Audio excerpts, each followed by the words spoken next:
இத்தனை ஆண்டுகள் கிட்டத்தட்ட 2014 வரை நாங்கள் பல்வேறு முயற்சிகள் எடுத்தோம், பல்வேறு கூட்டமைப்புகளை உருவாக்குவதற்கான முயற்சிகள் எடுத்தோம். திமுகவிற்கு மாற்றாக, அதிமுகவிற்கு மாற்றாக ஒரு தேர்தல் கூட்டமைப்பை உருவாக்க வேண்டும் என்று பல முறை பேசினோம். இல்லை என்று சீமானவர் சொல்லுங்க பார்ப்போம். அந்த யோகி இன்றைக்கு ரஜினிகாந்த் போய் நிக்கிறீங்களே, வெக்கமா இல்ல? இந்த வார்த்தை எத்தனை தடவை கேட்கிறது? இந்த வெக்கமா இல்லைங்கிற ஒரு வார்த்தையை சீமானுக்காக எழுதி வைக்க வேண்டியிருக்கிறது. காஷ்மீருக்கு ஆதரவு, கமலஹாசன் கட்சி ஆரம்பிச்சா போய் கைகோர்க்கிறது, ரஜினிகாந்த் போய் கை பிடிச்சிட்டு இருக்கிறது. இப்ப சீமான் வந்து விஜய் வந்தார் எனக்கு தம்பி ஆவார்ன்றது, அவர் திராவிடன் சொன்ன எனக்கு எதிரின்னு சொல்லிடுறது. திராவிடன் என்று சொல்லிட்டாங்கன்னா அவ்வளவு கோபத்துல பத்திரிகையாளர் சந்திப்பில் கோபமா வெடிப்பது. திராவிடன் என்று சொன்னால் கோபமா வெடிக்கக்கூடிய சீமான், சங்கி என்று சொன்னால் சிரித்து புன்னகையோடு அவருக்கு ஒரு அர்த்தத்தை கொடுக்கின்றார். உங்கள் மூஞ்சியை நீங்களே காமிச்சதற்கு நான் நன்றி தெரிவிக்கின்றேன். இத்தனை ஆண்டுகளில் அயோக்கியத்தனமா இல்ல? அயோக்கியத்தனமா இல்ல?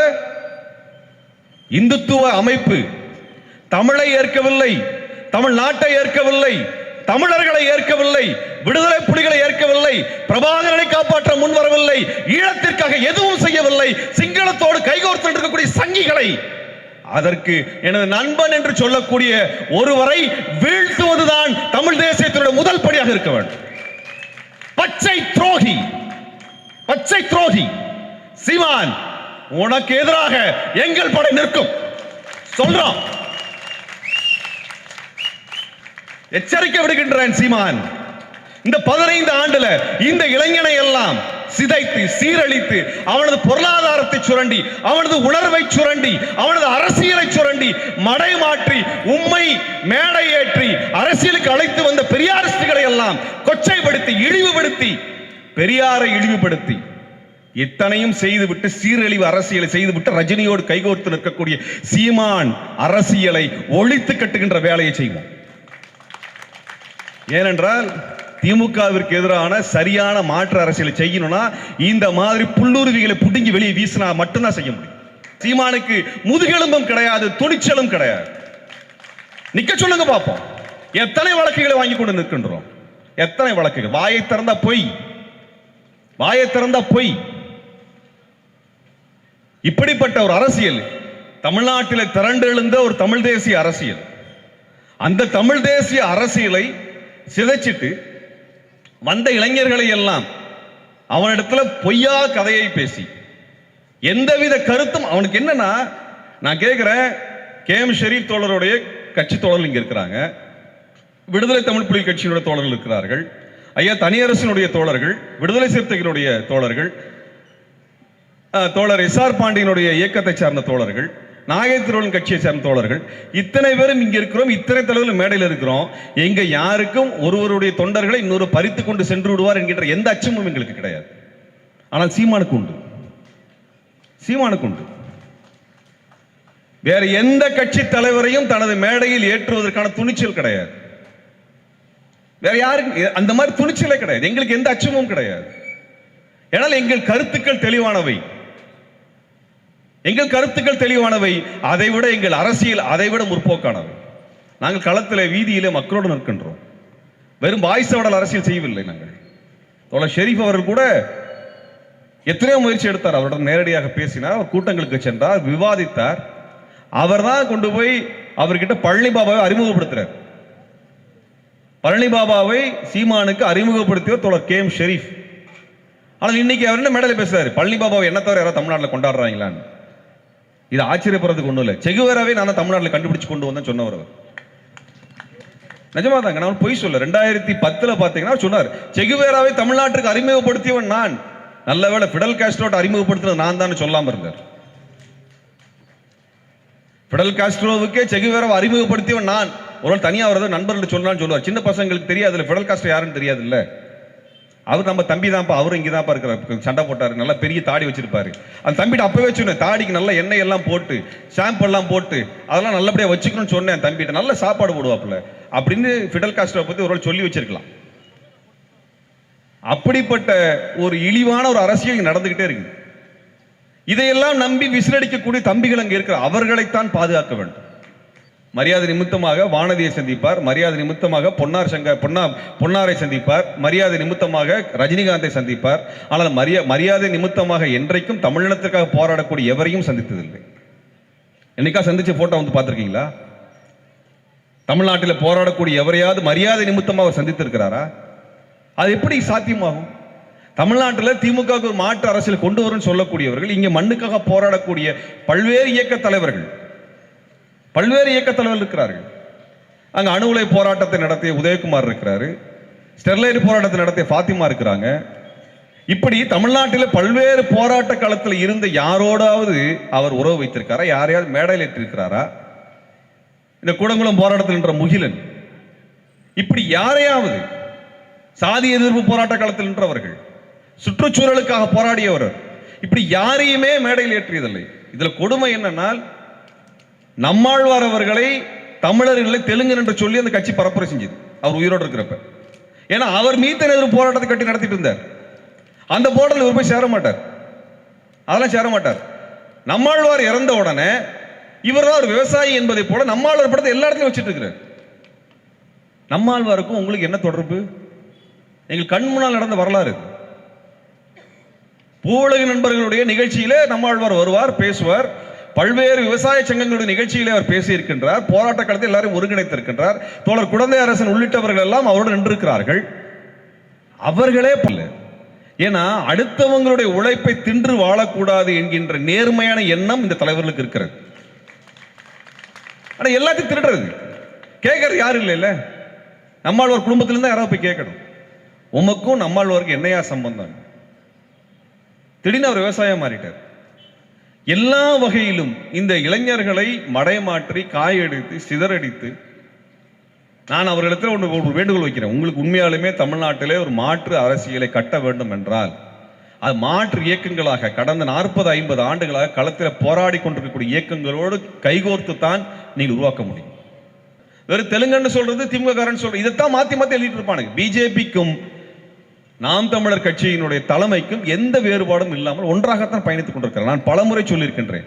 அவர் இங்க இருக்கக்கூடிய போராடக்கூடியவர்களை எல்லாம் தெலுங்குன்னு சொல்லுவார். ஆனா பிஜேபி தலைவர் ஒருத்தனை கூட தெலுங்குன்னு சொல்ல மாட்டார். ஒருத்தரை கூட சொன்னதில்லை. பெரியார தெலுங்குன்னு சொல்லுவார். அந்த கட்சியில இருந்து இங்க போராடக்கூடிய அனைவரையுமே தமிழர் அல்ல தமிழர் என்று சொல்லுவார். அப்படி பிஜேபியில் இருக்கக்கூடிய வானதி தமிழரா, தமிழிசை தமிழரா, அமர் பிரசாத் ரெட்டி தமிழரா, அர்ஜுன் சம்பத் தமிழரா? சொல்லுங்க, வாய் திறந்து சொல்லணும்ல, சொல்ல மாட்டார். அவருக்கு பிஜேபி எதிரல்ல. 2009க்கு பின்னாடியான ஒரு நெருக்கடியான மனச்சூழல், தமிழினத்திற்கு இருக்கக்கூடிய மிகப்பெரிய ஒரு மன நெருக்கடி உருவான காலகட்டம் 2009. அப்படிப்பட்ட ஒரு மன நெருக்கடி அதற்கு முன்பு எந்த காலகட்டத்தில் நமக்கு கிடையாது. நாம் மிகப்பெரிய நெருக்கடியை எல்லாம் நாங்கள் எதிர்கொண்டதில்லை. அப்படி 2009 உருவான அந்த மனநிலையை பயன்படுத்தி கொண்டு அன்றைக்கு கோபத்தோடு திரண்டெழுந்த தமிழின இளைஞர்களை எல்லாம் திராவிடத்திற்கு எதிராக கொண்டு போய் நிறுத்தி தமிழ்நாட்டிற்குள்ளாக ஒரு பிளவு அரசியலை செய்திருக்கிறார். தமிழ் தேசியத்தையும் விளக்கி சொல்லவில்லை, திராவிடத்தின் பங்களிப்பையும் சொல்லவில்லை. இங்க பிரச்சனை அதுதான். தமிழ் தேசியம் என்றால் என்னவென்று பேசவே இல்லை. நான் ஐயா மணியரசனிலிருந்து சொல்லுகின்றேன். அவராக இருந்தாலும் சரி, நாம் தமிழர் கட்சியினுடைய தலைவர் சீமானாக இருந்தாலும் சரி, இரண்டாம் அவருக்கு அது நாம் தமிழ் தேசியம் என்றால் என்னவென்றே தெரியாது. அவருக்கு அவர் தமிழ் தேசியத்தை பற்றி எதுவுமே தெரியாத ஒரு நபர். ஏனென்றால் திராவிடம் என்றால் என்னன்னு தெரியாமலே 10 வருஷம் மேடையில் பேசினவர் அவர்.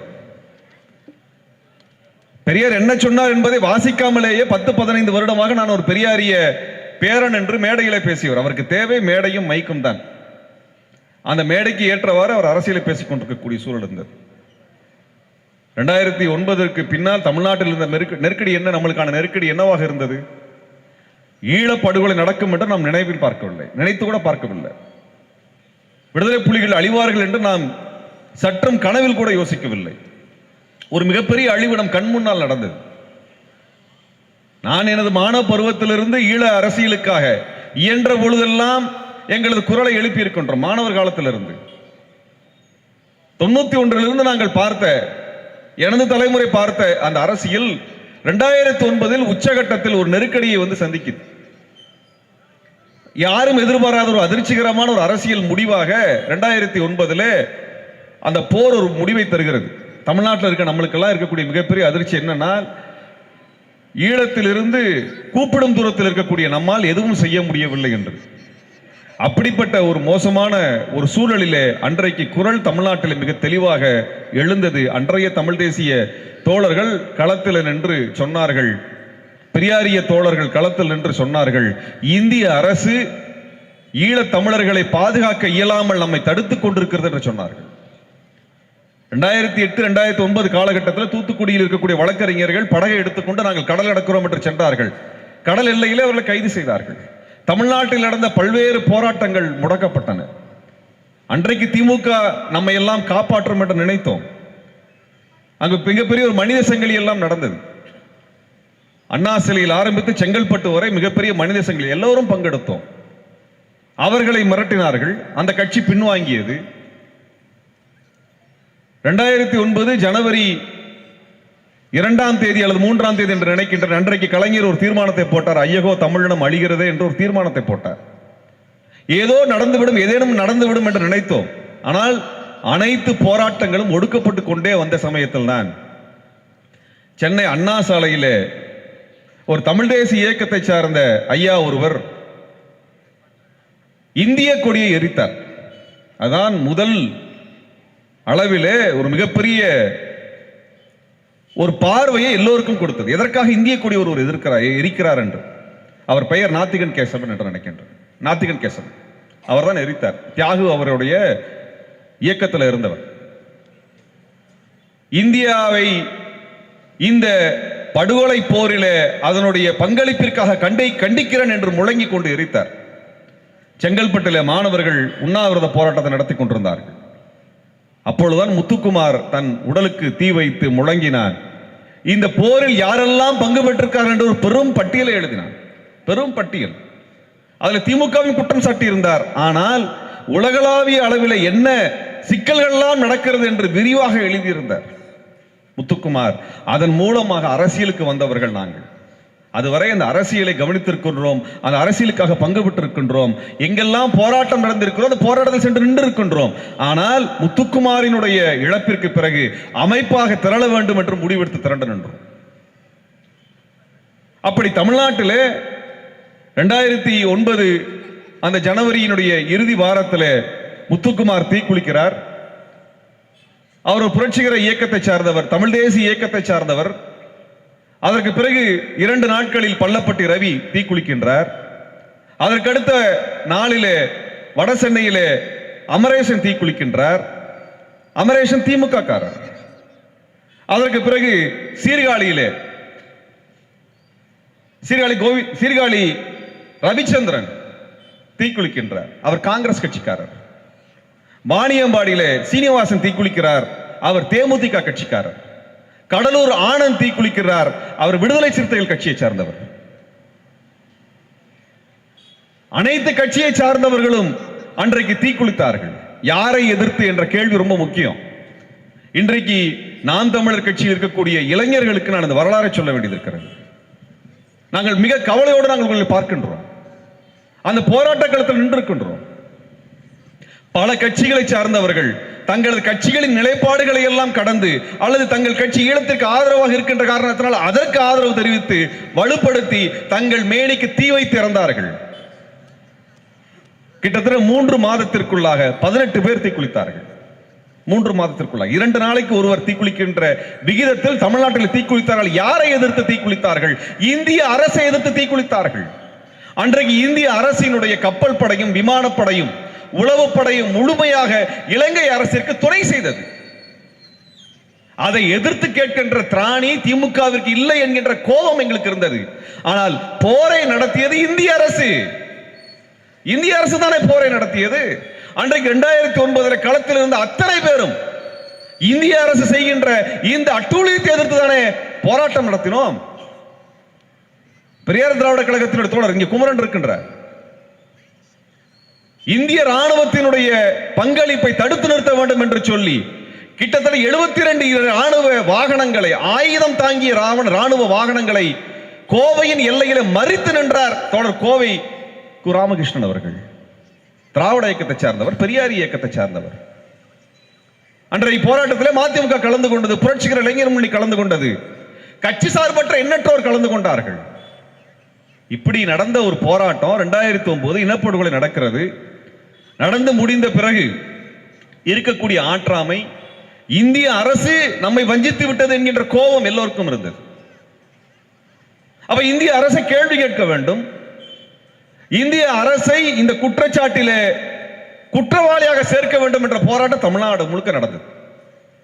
ஆனால் ராணுவத்தை யார் கட்டுப்பாட்டில் வைத்திருக்கிறார்கள்? கப்பல் படை யார் கட்டுப்பாட்டில் வைத்திருக்கிறார்கள்? உளவுப்படை யாருடைய கட்டுப்பாட்டில் இயங்குகிறது? அன்றைக்கு தஞ்சையில் இருக்கக்கூடிய இந்த ராணுவ விமான தளத்தை முற்றுகையிடுகின்ற போராட்டம் நடந்தது. ஐயா மணியரசன் அதை செய்தார். பல்வேறு தமிழ் தேசிய இயக்கங்கள் அதை முன்னெடுத்தது. காரணம், தஞ்சை விமான நிலையத்திலிருந்து அங்கே உதவிக்கு விமானங்கள் சென்றன என்ற செய்தி வந்த காரணத்தினால். இதையெல்லாம் யார் செய்தார்கள்? இந்திய அரசு செய்தது. இதை எதிர்த்து நிற்பதற்கு திமுக தயாராக இல்லை அல்லது இயலவில்லை.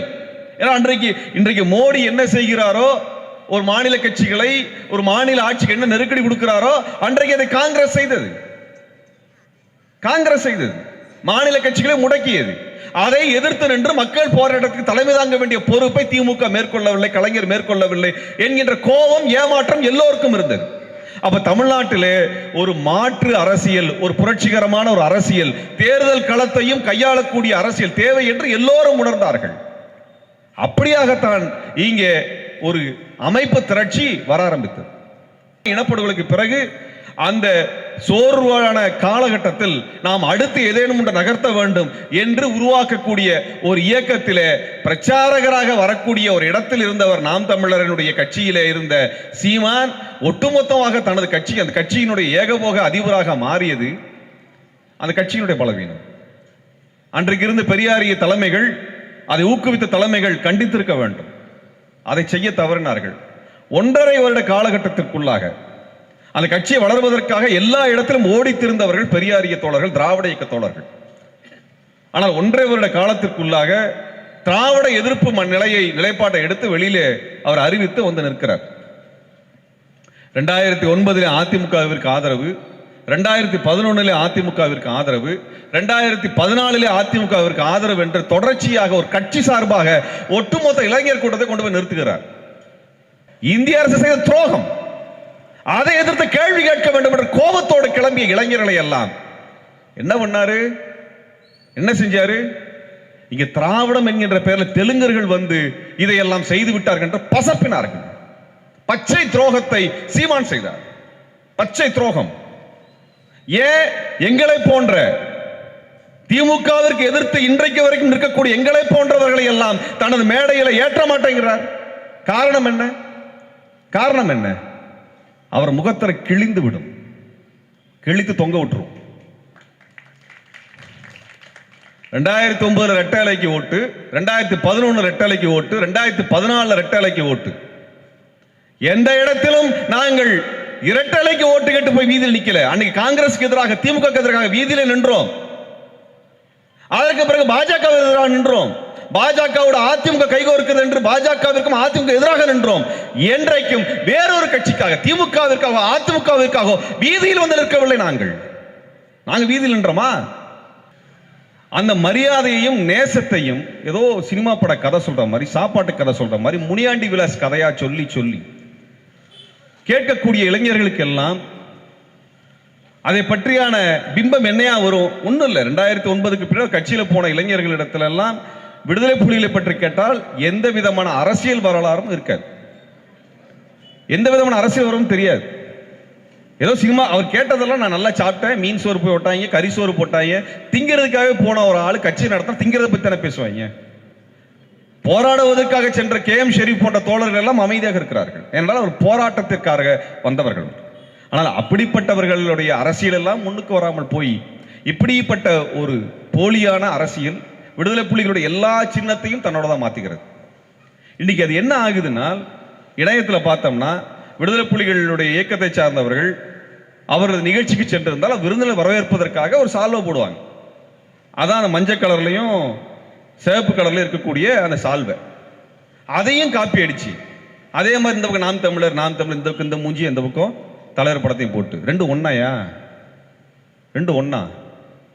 கற்பாம்பூச்சியை பார்த்தா பயந்து ஓடுற நீயும், துணிந்து நின்று இந்திய படை எதிர்த்து நின்ற பிரபாகரன் ஒன்றா? உன்னை மாதிரியான ஒரு கோழை நபர்கள். நான் ஏன் ஒருமையில் பேச வேண்டிய, நான் பேச விரும்பவில்லை, ஆனால் பேச வேண்டிய தேவை என்னவென்றால், இங்கே ஒரு கொச்சையான அரசியல் திரும்ப திரும்ப கட்டி எழுப்பி அதான் தமிழ் தேசியம் என்று சொல்லுகிறீர்கள். அப்படிப்பட்ட ஒரு நபர் மீது எனக்கு எந்த மரியாதையும் கிடையாது, எந்த மரியாதையும் கிடையாது. இன்றைக்கு விடுதலை புலிகள் சின்னம் எல்லாம், அந்த சின்னத்தை எல்லாம் கொள்ளையடித்து அதன் மூலமாக பெரும் பொருளை ஈட்டி அதை வைத்துக் கொண்டு ஒரு அரசியல் நடத்துகிறேன் என்று சொல்லி திராவிடத்திற்கும் பெரியாருக்கும் அண்ணல் அம்பேத்கர் அவர்களுக்கும் எதிரான அரசியலை கட்டமைத்துக் கொண்டிருக்கக்கூடிய இடத்துல இவர்களை மீதான எந்த மதிப்பும் தயவு செய்து வச்சுக்காதீங்க, எந்த மதிப்பும் வச்சுக்காதீங்க. தமிழ்நாட்டில் நமக்கென்று ஒரு மாற்று அரசியல் வேணும், வலிமையான அரசியல் வேண்டும், அதை நாம் செய்தாக வேண்டும். ஆனால் ஒரு பொய்யின் மீது அதை செய்ய முடியாது, ஒரு கோழைத்தனத்தின் மீது அதை செய்ய முடியாது. அன்பான தோழர்களே, வீட்டுக்குள்ளாக இருக்கக்கூடிய சகோதரர்கள் நம்மளுக்கு வந்து, நம்ம மூத்த சகோதரர் நம்மளுக்கு சண்டை இருக்குது, சண்டை போட்டுட்டு இருக்கிறோம். அந்த சமயத்தில் வீட்டுக்குள்ள ஒரு நல்ல பாம்பு வந்துருச்சுனால், ஒரு கட்டுவிரியன் வந்துருச்சுன்னா, அந்த கட்டுவிரியை நம்ம சகோதரனை கடிச்சு அவன் செத்ததுக்கு அப்புறம் நம்ம வந்து வீடு நம்மளுக்கு தான் வந்துருச்சு நினைக்கிறவன் எவ்வளவு முட்டாளோ, அதுபோல நமக்கும் திமுகவிற்கும் முரண்பாடு இருக்குதுனால், அந்த முரண்பாடு இருக்கக்கூடிய சமயத்தில் நல்ல பாம்பாக பாரதிய ஜனதா கட்சி உள்ள வருகிறது என்றால், நம்ம முரண்பாட்டை முதலில் ஒதுக்கி வைத்து விட்டு நல்ல பாம்பை அடித்தாக வேண்டும், கட்டுவிரனை விரட்டியாக வேண்டும். அதான் செய்யணும். விடுதலை சிறுத்தைகளோ மதிமுகவோ கம்யூனிஸ்ட் கட்சிகளோ அல்லது இதர அமைப்புகளோ அவர்கள் திமுக கூட்டணிக்கு ஆதரவாக போனார் என்ற காரணம் என்னவென்றால், 2014 போகல, 16 போகல, 11 போகல, 2009 போகல, அவர்கள் ஏன் 2019 21 போனார்கள் என்றால், பாஜக மோடி என்கின்ற ஒரு வடநாட்டான் இங்கே கொடி நட்டு கொண்டிருக்கிறான். ஒரு மார்வாடி சேட்டு தமிழ்நாட்டை கொள்ளையடிக்கணும்னு வர்றான். அப்படிப்பட்ட ஒருவன் தமிழ்நாட்டிற்கு நிதி கொடுக்க கூடாது, தமிழ்நாட்டுக்கு சட்டங்களை நிறைவேற்ற அதிகாரத்தை கொடுக்க கூடாது, தமிழ்நாட்டிலே ஆளுநரை வைத்து திருவள்ளூர் உள்ளிட்டவர்கள் எல்லாம் சீரழிக்க வேண்டும், அவர்களை எல்லாம் கொச்சைப்படுத்த வேண்டும், தமிழ் மொழி இழிவுபடுத்த வேண்டும் என்று டெல்லியிலே ஒருத்தன் கட்சியை வச்சு அதன் மூலமாக தமிழ்நாட்டை இழிவுபடுத்தி கொண்டிருக்கிறான்னா, யார்ப்பா நம்மளுக்கு முதல் எதிரி? யார் எதிரி? பிஜேபி தான் எதிரி. ஆனா அவர் மேடையில் மட்டும் பிஜேபி எதிராக பேசுவார், மோடிக்கு எதிராக பேசுவார், சிரிச்சிட்டு போயிடுவார். ஆனா ஒரு போராட்டத்தை கட்டியது கிடையாது, ஒரு இடத்தை கூட பாரதிய ஜனதா கட்சிக்கு எதிராகவோ ஆர்எஸ்எஸ்க்கு எதிராகவோ போராட்டத்தை கட்டியது கிடையாது. நீங்க எந்த கேள்வி கேட்டாலும் திமுக கட்டியான்னு கேட்பாங்க. எப்பா திமுக சரியில்லைன்னு சொல்லி தான் ஒன்ன வர சொன்னாங்க, நீ திமுக கை காமிச்சிட்டு திமுகவை விட அதிகமாக கொள்ளையடிக்கிறதுக்கு தயாராகிறேன்னா, நான் கேட்கிறேன், ஒரு கவுன்சிலர் சீட்டு இல்லாத நீ இவ்வளவு கொள்ளையடிக்கிறனால் இத்தனை எம்எல்ஏ வச்சிருக்கிறவங்க ஏன் பண்ண மாட்டாங்க சொல்லு? ஒரு கவுன்சிலர் சீட்டு ஜெயிக்கிறதுக்கு உனக்கு யோகியது இல்லை, வக்கு இல்லை. அப்ப தமிழ்நாட்டில் அவர் என்ன செய்கிறார் என்றால், திமுக மட்டும் எதிரி என்றால் அதில் என்ன பண்ணுகிறார் என்றால், பாரதிய ஜனதா கட்சி எதிரி அல்ல என்று சொல்லுகிறார், முதன்மை எதிரி அல்ல என்று சொல்லுகிறார். நான் சொல்லுகின்றேன், தமிழ்நாட்டிற்கான ஆபத்து டெல்லியிலிருந்து வந்திருக்கக்கூடிய பாரதிய ஜனதா கட்சியும் அதோடு கொள்கையோடு பெரிய முரண்பாடுகளை கொண்டிருக்கிறார் காங்கிரஸ் கட்சியும் தான், வேற ஒன்றும் கிடையாது. டெல்லியிலிருந்து வந்தவன் தான் பிரச்சனை, நம்மளுக்கு அவன் தான் முதல் பிரச்சனை. தமிழ்நாட்டில் இத்தனை சீரழிவு வந்திருக்கிறது என்றால் டெல்லிக்காரன் கொடுத்த நெருக்கடி தானே, இங்கே அவன் கொண்டு வந்த சட்டங்கள் தானே, அவன் பறிக்கக்கூடிய திட்டங்கள் தானே. இங்க எந்த சட்டத்தையும் எந்த திட்டத்தையும் கொண்டு வர முடிகிறது? ஒண்ணுமே பண்ண முடியல நம்மளால.